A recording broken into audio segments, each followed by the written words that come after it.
My name is Claire Hastings. I'm 32, and tonight, over roast beef and crystal wine glasses, my family tried to take my clinic.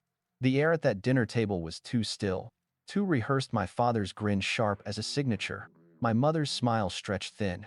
Beside his plate, a legal folder waited, gold embossed and already opened. My sister's eyes sparkled like she'd won something. They thought they had trapped me. But what they didn't know was I'd already changed the game. Before I continue, tell me where you're watching from. And hit like and subscribe if you've ever been betrayed by family. Because sometimes, the people who share your last name can hurt you deeper than strangers ever could. This isn't just about money or pride. It's about learning how far blood will go when boundaries finally hold. I grew up in a house where perfection wasn't just expected, it was displayed like a trophy. Our front porch always smelled like lemon polish, the curtains never out of line, and my mother's voice was the metronome keeping every smile timed just right. My sister Maddie and I looked identical in baby photos, two girls with chestnut hair and matching dimples, but that resemblance faded fast. Somewhere between my first A+ and her first tantrum, my parents decided who was sunshine and who was shadow. At 12, I got a birthday card with $5 crisp inside and a note that read, "Proud of you, sweetheart. Keep studying hard." 2 weeks later, Maddie turned 10 and rolled out a brand new bike into the driveway, teal paint glimmering in the Oregon sun. Dad knelt beside her, steadying the handlebars like she was learning to fly. "Take a picture, Claire," he called, tossing me the camera. So, I did, capturing her joy, their applause, and my own reflection in the window behind them, blurred and out of focus. At school, I collected certificates the way Maddie collected compliments. Spelling bee ribbons, science fair medals, honor roll plaques. Each one earned me a polite nod at dinner, and maybe an extra spoonful of mashed potatoes. When Maddie got her first part in the school play, one line, 5 words, Mom invited the entire extended family. They filled 2 rows. That night, I sat beside an empty seat with my medal folded in my pocket, tracing the sharp edge until my fingers ached. By high school, the pattern was carved in stone. When I was named valedictorian, my parents arrived 7 minutes late, apologizing breathlessly as I stepped off stage. "Traffic was terrible," Mom whispered, clutching Maddie's dance bag. "But we're so proud, honey." Now, Maddie's recital starts at 6. Can you drive her? I said yes. I always said yes. Years later, in grad school, I learned that exhaustion has layers. There's the kind that makes your eyes burn, and the kind that burrows under your ribs, whispering that no matter how much you give, it will never be enough. I worked nights cleaning the rehab gym, stacking towels while my classmates slept. I sent money home when Maddie had a housing crisis during her third job change. The wire transfers were labeled family support. I told myself it was temporary. When I graduated from the Doctor of Physical Therapy program, I walked across that stage alone. The auditorium lights were blinding, the applause hollow. My name echoed through the hall, and for a split second, I imagined their cheers filling the empty seats. But afterward, when I checked my phone, there it was, a photo Mom had posted. "Proud of our girl Maddie trying on her sister's graduation cap. Future doctor someday?" I laughed out loud, the sound brittle and sharp. Then I deleted it. That summer, I came home to a house that felt like a museum of selective memories. Maddie's cheerleading trophies lined the hallway. My framed scholarship certificate was hung near the laundry room. Mom said it was for more traffic. I told myself location didn't matter, but that night, lying in my childhood bed, I realized it did. I remember one Thanksgiving particularly well. The table was beautiful, as always, gold-trimmed china. Dad carving the turkey, Maddie talking about her marketing internship that had lasted precisely 2 weeks. When I mentioned landing my first hospital rotation, Mom smiled thinly. "That's nice, dear. But don't work yourself into a corner. You know, Maddie just got invited to a charity gala." Everyone toasted to that. My glass stayed half full. Looking back, I think I mistook silence for peace. I thought if I stayed small enough, polite enough, they'd finally see me. But favoritism is an addiction. They needed someone to shine and someone to serve. Maddie was light. I was structure. She glowed. I held up the frame. When I moved out, my father gave me an envelope with a check for $200 and said, "Start small. Don't overreach." Maddie got his old car the same week. She called it vintage. I didn't know it then, but every imbalance, every forgotten ceremony, every time I was told, "You're too serious, Claire," was chiseling something stronger into me. Quiet resilience.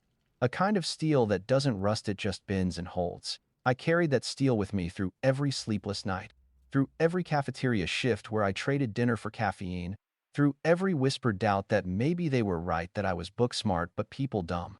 I wasn't dumb. I was patient. And patience, I'd learn later, is the sharpest weapon in a quiet war. After grad school, I landed my first job at a sports rehabilitation center downtown. The pay was modest, but the floor-to-ceiling windows overlooked the river, and that view felt like possibility.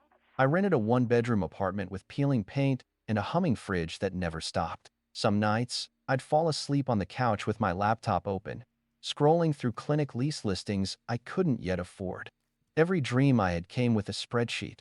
I tracked student loans, grocery bills, and hours worked.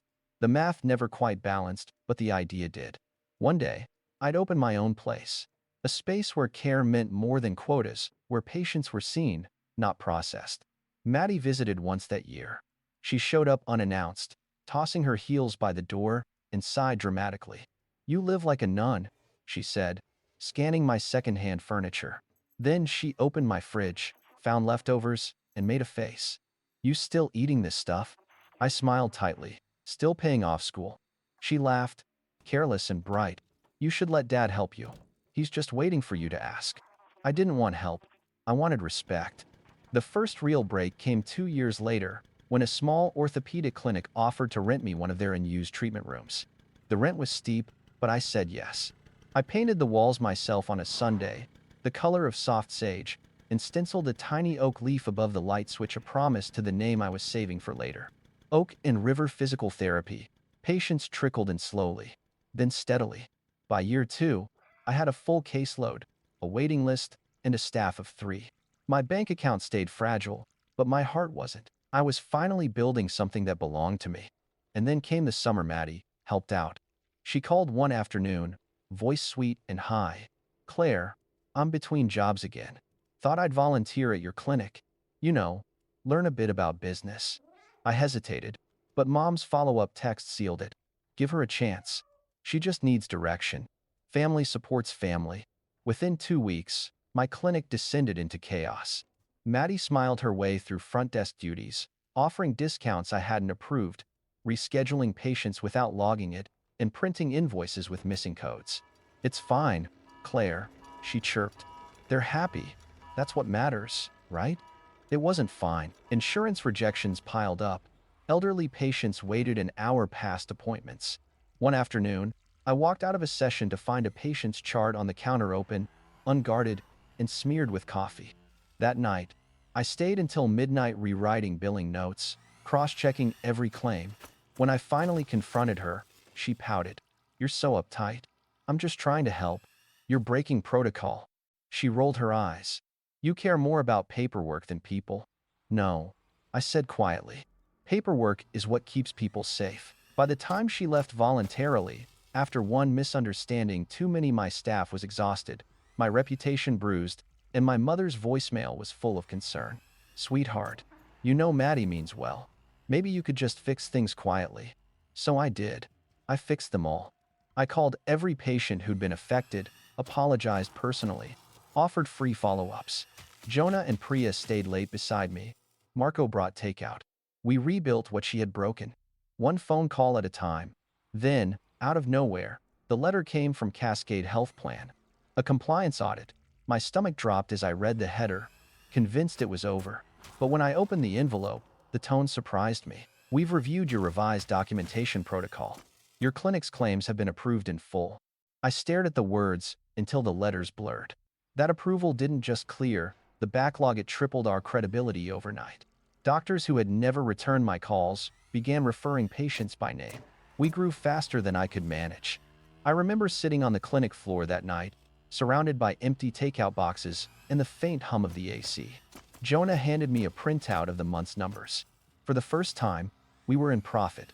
"You did it," he said. "We did," I corrected.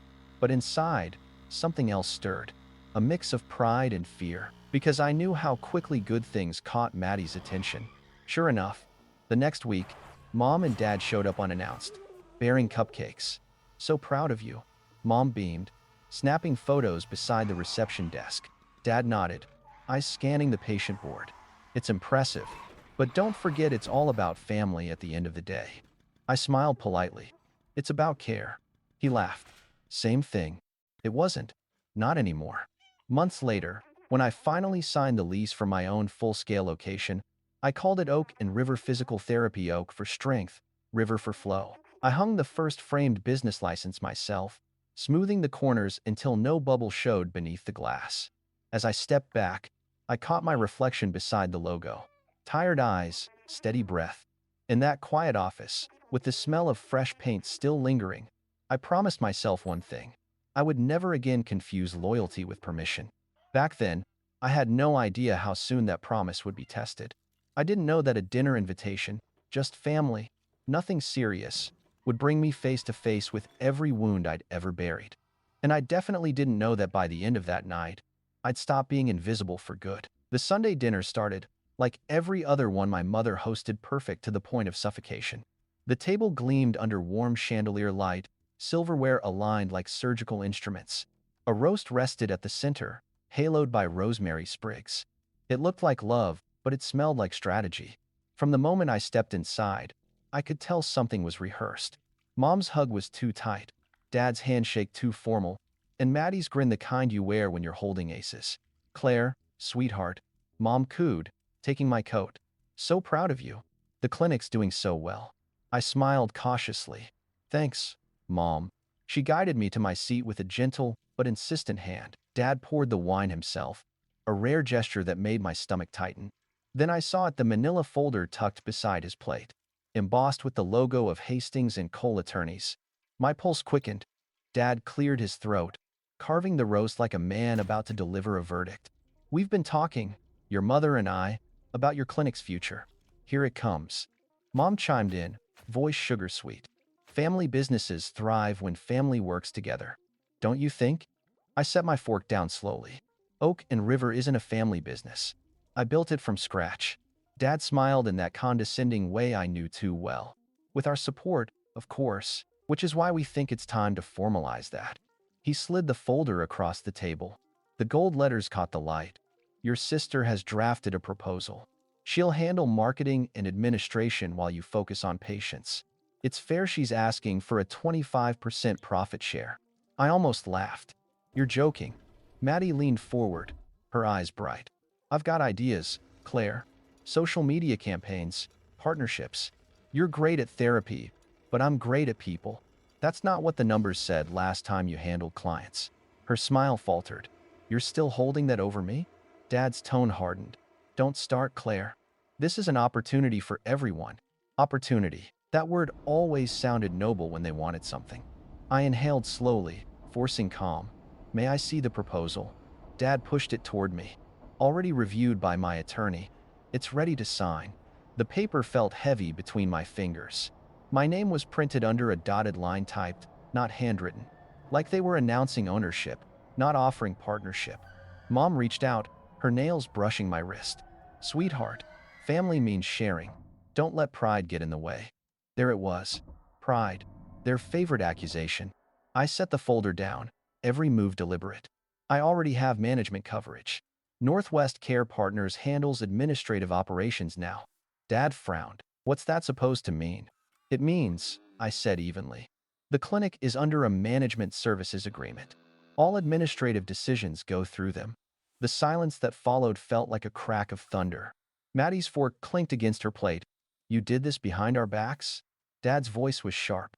Behind your backs? I echoed. It's my business, not yours. Mom's eyes glistened. After everything we've done for you? A bitter laugh escaped before I could stop it. Everything you've done to me, you mean? Maddie stood abruptly, voice rising. You're impossible, Claire. Always acting like a martyr. Maybe if you let people help. Help? I cut in. You nearly cost me my license last summer. The words landed like glass shattering. Dad's face flushed. Mom gasped softly, more out of embarrassment than concern. I stood, my chair scraping the hardwood. If you want to talk business, make an appointment through my office. Sit down, Dad ordered, voice low and dangerous. I'm not 12 anymore. I walked out before the tears could form, the night air hitting my face like a slap. Behind me, their voices collided: Dad's anger, Mom's pleading, Maddie's sobs. I didn't turn back. That night, in my apartment, I poured a glass of wine and stared at my reflection in the dark window. My hands were shaking, not from fear but from clarity. They weren't going to stop. And if they wanted a war, they'd chosen the wrong opponent. The next morning, I arrived at the clinic before dawn. The city was still asleep, the Willamette River wrapped in fog. Inside, the lights hummed softly, the smell of eucalyptus oil hanging in the air. My team filtered in one by one: Jonah with his thermos of black coffee, Priya balancing a muffin and a stack of charts, Marco humming off-key as always. They greeted me like nothing was wrong, and for a moment, I could pretend that dinner hadn't happened. But pretending didn't last. By Tuesday, the first email hit my inbox. Congratulations on the new family partnership. It was from Dr. Reynolds, my biggest referring physician. He attached a link, a screenshot of a Riverview Club newsletter featuring my mother, smiling beside a caption. Elaine Hastings proudly announces the continued success of her family-owned practice, Oak and River Physical Therapy. Family-owned?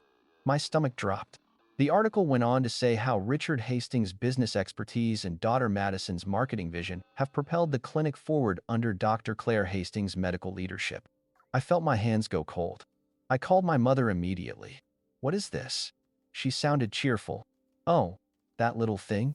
Just a blurb for the club newsletter. Everyone was asking about the clinic, dear. So you told them you own it? Of course not, she said too quickly. It's just phrasing. You know how these things are. I don't, actually, I snapped. Because these things can cost me my license. She sighed dramatically. You're overreacting. You should be grateful we're promoting you. That was Monday. On Wednesday, Jonah rushed into my office holding a printed form. You need to see this. It was an anonymous complaint filed to the state PT board accusing Oak and River of billing inconsistencies and preferential treatment for family. The examples listed were word for word identical to the mistakes Maddie had made the previous summer.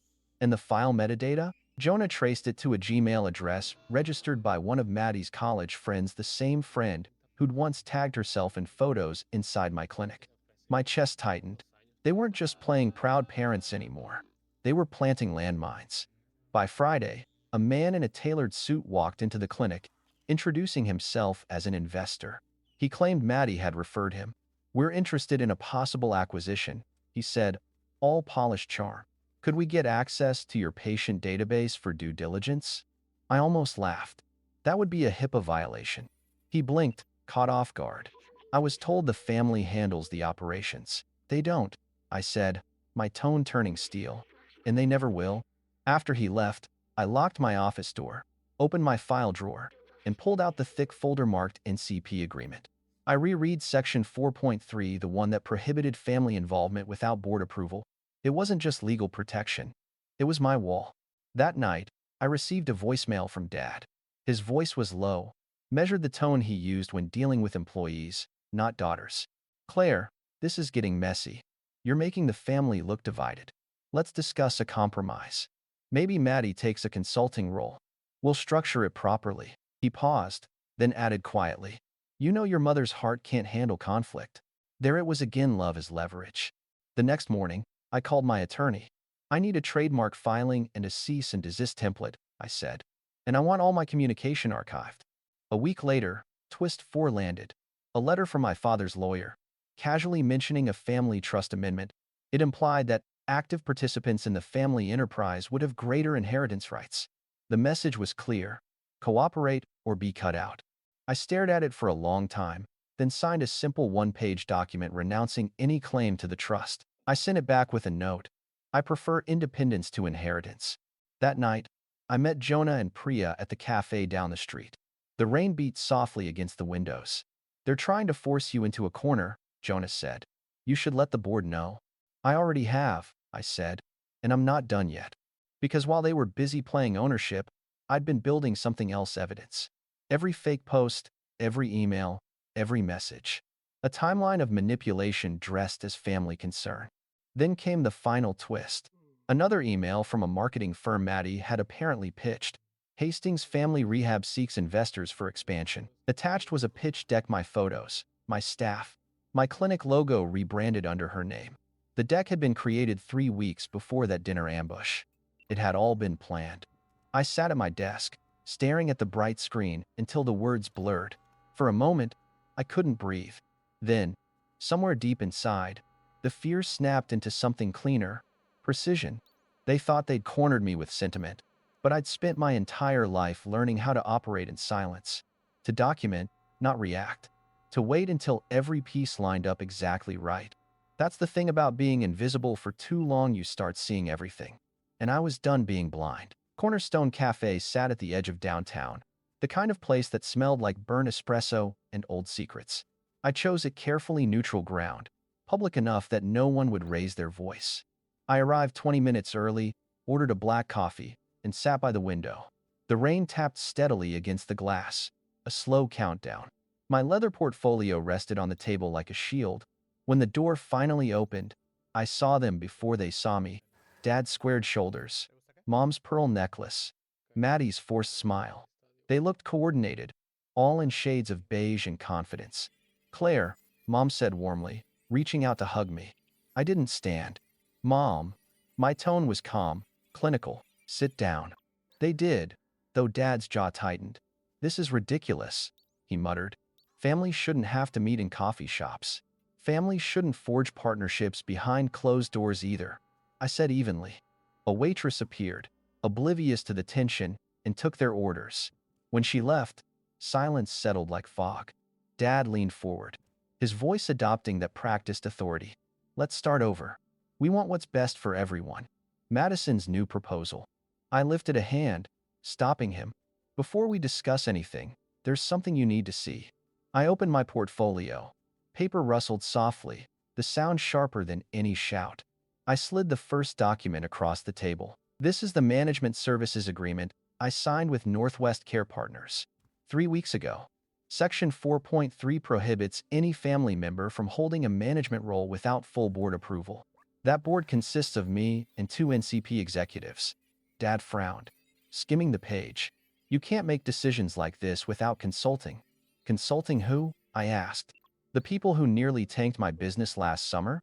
Mom's lips parted. "Claire, don't be cruel." "Cruel?" I gave a short laugh. "I'm not the one who told people I work for you." Her face palled. Maddie crossed her arms, defensive. "We were just trying to help your image. By creating a fake company." I pulled out the next document, the DBA registration for Hastings Family Rehab, filed a month before that dinner ambush. "This is your signature, Maddie. Care to explain?" Her eyes darted away. "It was just an idea, a placeholder. You used my clinic's photos, my staff names, my trademark." I tapped the logo on the page. "That's not a placeholder. That's theft." Dad's voice dropped an octave. "Watch your tone." "No," I said. "You watch your choices." I laid down the next exhibit, a thick stack of printed forms. "These are complaint documents sent to the state PT board. Identical to your previous billing mistakes, Maddie. Metadata traced to your friend's laptop." She swallowed hard. "I didn't tell her to." "Maybe not, but you let it happen." Mom's voice trembled now. "Honey, this isn't necessary." "Actually, it is," I said. "Because you've all been telling people Oak and River is a family business. Because Dad contacted Dr. Reynolds about partnership opportunities. Because a fake investor showed up asking for patient data after being referred by you two." The color drained from Dad's face. "That's absurd." I slid forward a printed email, thread Dr. Reynolds' name, glowing like a signature wound. He didn't think so. Silence again. Only the hiss of the espresso machine and Maddie's shaky breath filled the space. Mom broke first. Tears welled up. "We just wanted to be part of your success. It's lonely watching from the sidelines." "Then you should have cheered, not claimed ownership." Dad's composure cracked. "You've changed, Claire. Success made you cold." "No," I said softly. "Success made me visible. You just don't know what to do with a daughter you can't control." He sat back, stunned, the truth slicing through his authority like glass. Maddie looked from him to me, anger flickering into something closer to shame. I took a slow sip of coffee. "Here's what's going to happen." 3 sheets slid from my folder, each labeled in clean black ink. "First, all decisions and data remain under board authority. No outside contact with my partners, No family emails to my staff. Second, from this day forward, any family treatments are billed at standard rates, no exceptions. Third, you will stop representing yourselves as owners or partners of Oak and River. Immediately, Mom's mascara streaked as she whispered, "You can't mean this." "I do." Maddie's voice cracked. "You get everything. Claire, the respect, the career, the independence. What about me? You can build your own," I said, my tone gentle but firm. The way I did, Dad clenched his fists. "We'll fight this." "Go ahead," I said. "I have everything documented." The waitress returned just then, unaware, setting down their coffee and my check. I slid a few bills onto the table, exact change. "I wish you peace," I said, standing. "But peace requires truth." I turned toward the door, their silence chasing me. The bell chimed as I stepped into the rain. Through the glass, I saw Mom crying, Dad staring at the documents like they were grenades, and Maddie, hands trembling, eyes hollow, finally realizing I wasn't coming back to the table. Outside, the rain was colder than I expected, but it felt clean. For the first time in years, I could breathe.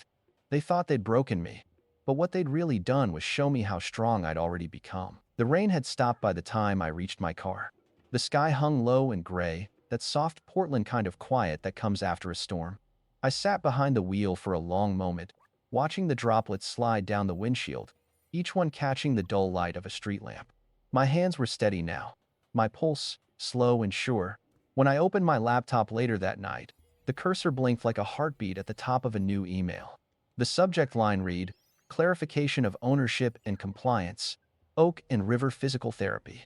I kept the tone professional, no emotion, no names, just facts. Effective immediately, all administrative and communication matters fall under the jurisdiction of the Oak and River Board and its management partner, Northwest Care Partners.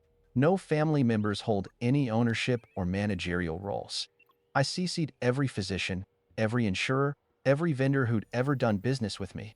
By morning, the gossip threads had gone quiet. My father's phone calls went unanswered. My mother's Facebook post vanished overnight. But the real revenge wasn't public, it was procedural. Jonah and I filed a cease and desist through NCP's legal team for the use of Hastings Family Rehab. We included every screenshot, timestamp, and registration document. Within 48 hours, the fake DBA was revoked. A neat, silent erasure. Then came the cleanup. I had the clinic's IT staff run a security audit, removing all external access.